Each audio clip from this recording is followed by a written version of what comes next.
Welcome into another episode of the CK Nation post-game show. Leo Beas, Matt George, we are live here on the court of the Golden One Center following a Sacramento Kings loss to the San Antonio Spurs. A very close loss, Matt. A very close one. This game was neck and neck down to the wire. The final score, 110 to 105. And if you can't tell, ladies and gentlemen, that's called sarcasm, because this game really was not close at all. The Sacramento Kings made a run, a comeback bid towards the end against the second and third stringers of Greg Popovich's San Antonio Spurs. The final score does not accurately tell the story of this game, so we're going to try and tell the story as best as possible for those who weren't able to see it all the way through. Initially, Leo, though, your thoughts on the game, because one of the fears that I had, and it came true tonight, and it's come true multiple times in the past, is for some reason, when this team gets more than a day's rest, they come out sluggish, and they play really slow. They always do, and it's always they have no legs. I mean, the Kings airballed 4 shots in the first quarter. They just come out with no legs. They come out sluggish, and they play slow. No defensive intensity at all. Absolutely not. And I don't know what it is about rest, because you would think then they would come out with more intensity because they're fresher, but that's just not the case with this team. They perform better on back-to-backs after playing 48 to 50 minutes of really, really tough basketball, and then they come out after 4 days rest and lay an egg. Coach Yeager did say that it was on him. It was his fault that he didn't mentally prepare his players. He said that they had a bad shoot-around, and Ty Lawson talked about that too. He said it's unacceptable, and they can't have these lackadaisical starts no more. And we'll talk, or we'll hear from Coach Yeager, I should say, and we'll also hear from Ty Lawson here towards the middle of the show. But just to get things going and get the conversation going right out of the gate, San Antonio is aggressive. DeMarcus Cousins picks up 2 fouls in the first 4 minutes of the game, so immediately your all-star center, your leading scorer, is taken out of the game right away. That's could not be more of a perfect start for the San Antonio Spurs, and from that point on, they really put the pedal to the metal. They never really were able to pull away by more than 11 or 12 points, and the Kings did manage to keep it close within the 7 to 8 point range for the majority of that first half. But really, Leo, even though this game wasn't a blowout statistically or by the final score, it felt like a blowout pretty much the entire night. It was a blowout, and the only positive is that if you bet the Kings tonight plus 5.5, they covered. Unreal. And it's unreal because the Spurs were up by 14 points with about 3 minutes left. And then the Kings go on the surge, which meant nothing, and there was about 5,000 fans, if that, and they were super excited. But Greg Popovich never hesitated once. He was actually kind of just, I'm not going to say laughing, but he was just Greg Popovich. Yeah, and fans were leaving this building, Leo, with 6 minutes left to go in the fourth quarter. They were streaming out of here because they knew how this game was going to end up. I don't think they expected it to end as close as it did in terms of the final score, and you're absolutely right.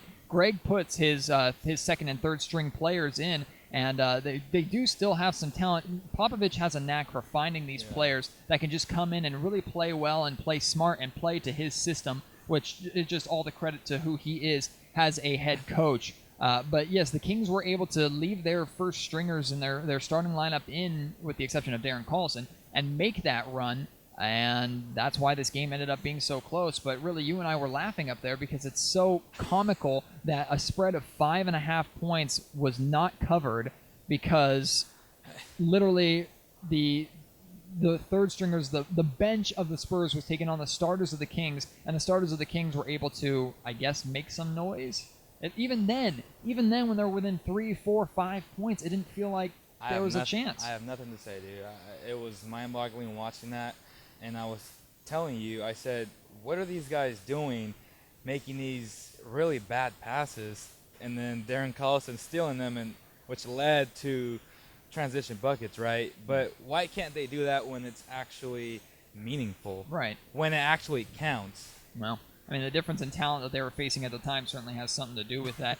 Let's talk about the composure, really, of Greg Popovich, because he is such a very well-composed coach. You talked about how he put that team in towards the end, and he didn't even bat an eyelash as the Kings started making their comeback. He stuck with that team. He felt comfortable knowing that the Spurs were going to get rid of the victory. And to Popovich, a 15-point win and a 5-point win are the exact same. It's a win. It's a W. And ultimately, he was able to rest his guys rather than playing them those final couple of minutes to keep that lead. In the long-term effect, it just does not matter to Greg, and that's composure. And that's something that a seasoned veteran coach possesses. The other side of Greg Popovich that I'm always impressed with is as soon as any team against him starts to get even an ounce of momentum, the Kings scored 2 straight back-to-back baskets on the fast break. I think the second basket was a steal by Collison and a layup that started getting this crowd going. The Kings looked like they were going to get a little momentum. Timeout by the Spurs. They didn't actually score on the next possession, but then the momentum was halted. It was over. The Kings stopped their run right then and there. Popovich has such a command and a control over the pace of the game that as soon as he feels like it's starting to slip through his fingers, he calls those timeouts, he rallies his team together, and they answer for him, and that's incredible to see. There's a reason why he is the best head coach in the NBA, Matt. And he got a lot of good performances. I mean, you're talking 3 20-plus point performances out of his 3 guys, Pau Gasol, Kawhi Leonard, and then LaMarcus Aldridge, all 3 scoring over 20 points. Really a balanced scoring effort. Tony Parker played better, although he had limited minutes. And one thing we just have to touch on, the major difference between these two teams. There's a lot of them. But the major difference between these two teams is the offensive ball movement, Leo. Just on that side of the ball, the Kings are so stagnant, and they go really pass back in between the 2 guys that they have, which is Rudy Gay and DeMarcus Cousins. Whereas the San Antonio Spurs, even if it's Kawhi Leonard who's hitting the shots or LaMarcus Aldridge who's hitting the shots, the ball goes to everybody. Everyone moves. And everybody touches, and the ball goes around the horn, and the Kings' rotations are slowed down and beaten by those quick passes. It's a thing of beauty to watch, and that's the major difference I see between the Kings and every other successful team. I keep looking up because number 42, Burton's, looked like Porzingis 3.0 tonight. This guy came out of nowhere, and he was hitting threes. As soon as he checked in, he hit a 3. And it just comes to show that Popovich just finds all these players out of nowhere, and he just brings them in, and he makes them solid NBA players. Yeah, Burton's finished with 7 points tonight. He should have had 7 probably points, 13. 2 rebounds, 2 blocks.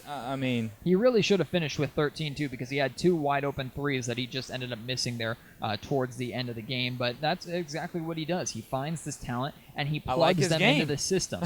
I like his game, Matt. But depending upon where Burton's is playing, I can guarantee you plug Burton's into a Kings system or into another system that's not. And all of a sudden he becomes Burton's. Exactly. Exactly. It's all about the system with the San Antonio Spurs. Yes, they have stars in Ginobili, in Parker, in Kawhi Leonard, in Tim Duncan. They all had those stars, but they play together in a system, and that's the major difference with the San Antonio Spurs team. That's it, guys. I have nothing else to add to that because the Spurs are the Spurs, and they will continue to be the Spurs, which is not a good thing for the Kings. Just period. Well, perfect. We'll stop talking, and we'll pass it over to Dave Yeager. He was talking to the media, and he talked about the slow, sluggish start that the Kings got off to tonight. We didn't play with enough force. That's the bottom line. We came out, we were slow. We didn't make anything that they did difficult. They ran where they wanted to do. They got shots where they wanted to get them. They cut where they wanted to cut. They drove where they wanted to drive. Made the game very, very easy for the Spurs tonight. So happy we didn't quit. It's kind of a consolation prize. We got to get off to better starts. I thought that was just horrendous. And it's on me because I allowed a very loose shoot around today. After 4 days of practice, I know they were kind of tired of being at practice and hearing my voice, and or 4 days between games. And sometimes that happens when your rhythm's not right, but that should never affect your defensive mindset. And so I will take this one for tonight. I can't remember if he said it verbatim, but he's talking about how really it's just unacceptable how slow of starts that the Sacramento Kings are getting off to. And he ended up saying later in the press conference, Leo, when asked if he's considering changes to the starting lineup, he said maybe, but he seemed pretty confident in the fact that changes were coming just because the Kings consistently are getting off to these slow starts and falling behind. And sometimes you can see that, especially after on back-to-back nights, but on a game where you have 4 nights rest beforehand, sluggish starts should be the last thing that happened to this team.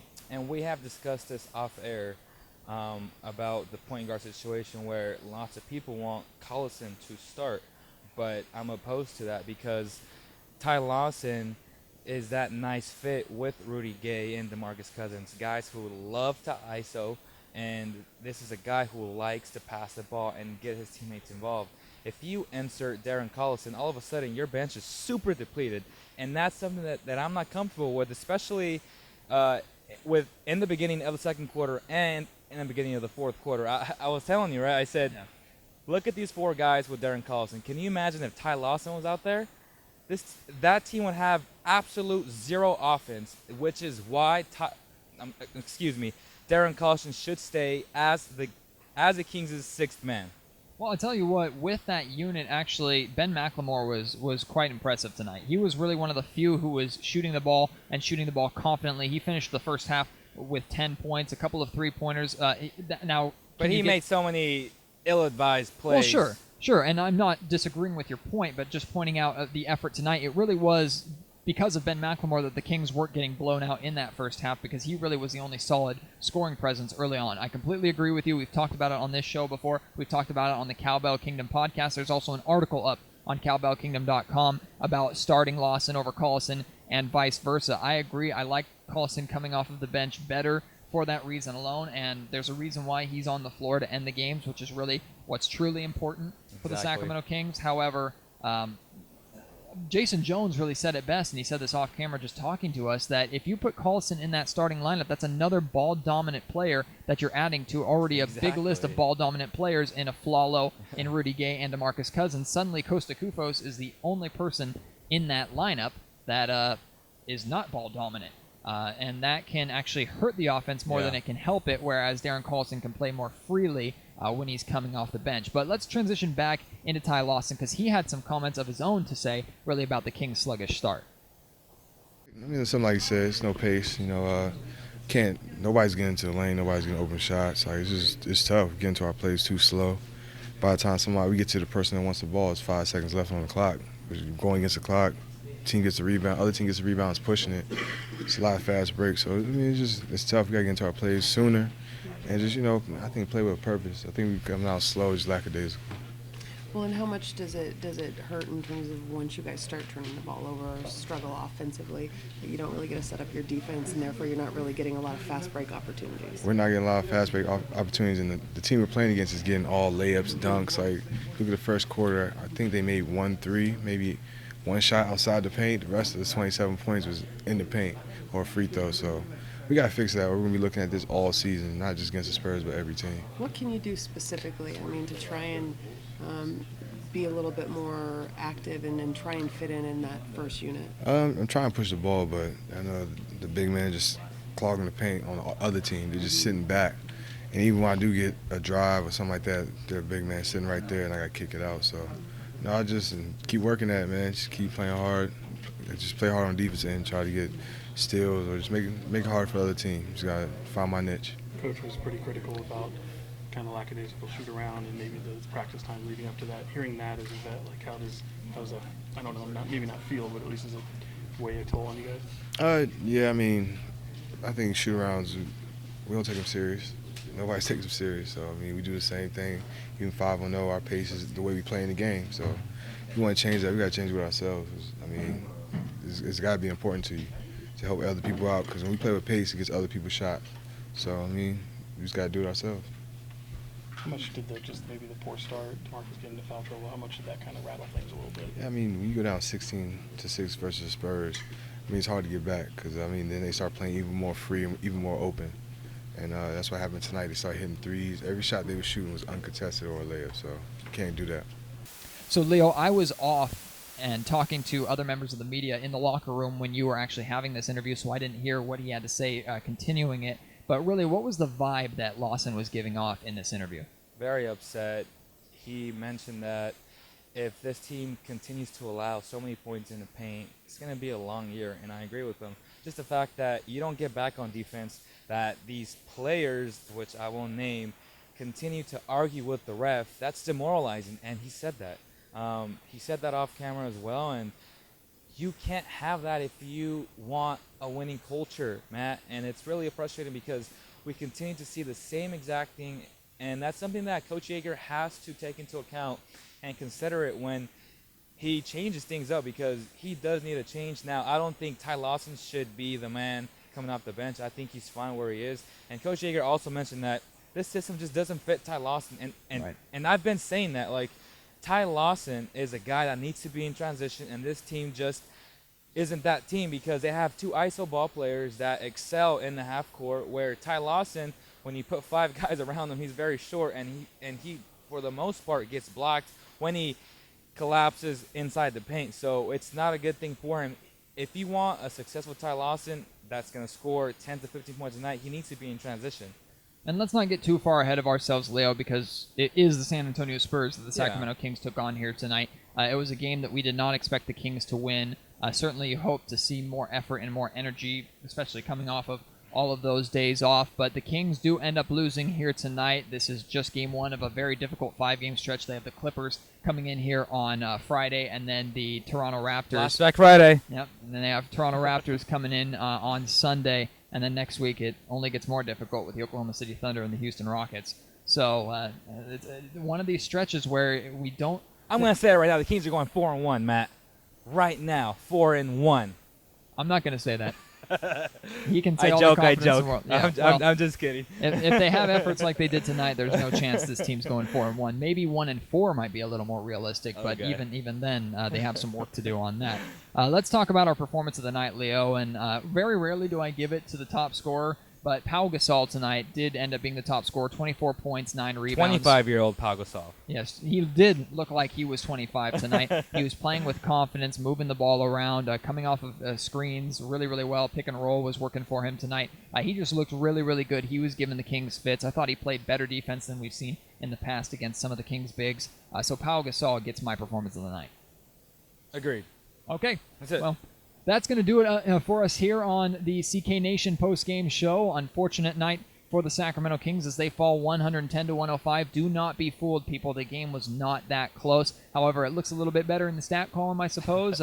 For those who just go on NBA.com and see the final score and think the Kings put up a decent effort, sorry to break it to you, they really didn't. Again, it was a fourth quarter comeback against really the second and third string of the San Antonio Spurs, which is the reason why the Kings ended up being so close. But whether you lose by 5, or you lose by 15, or by 35, a loss is still a loss. It still is that tally in the wrong column for the Kings, so they look to bounce back as they take on Blake Griffin, Chris Paul, and a very pissed-off Clippers team who just lost to Memphis in big-time fashion, Marc Gasol. Speaking of Gasols.